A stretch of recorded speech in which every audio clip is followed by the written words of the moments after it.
चिम्या पट्ठा बड़ा बने दे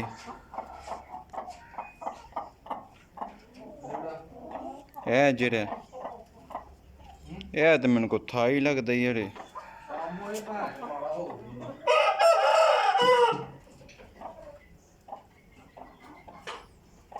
एदी बोधी शाहरुख खान आ रही पे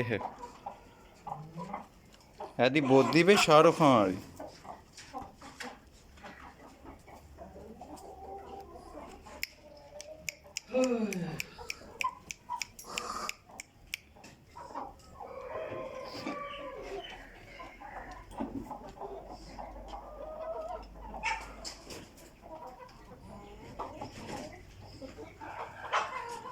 लो ये चीमा साहब ने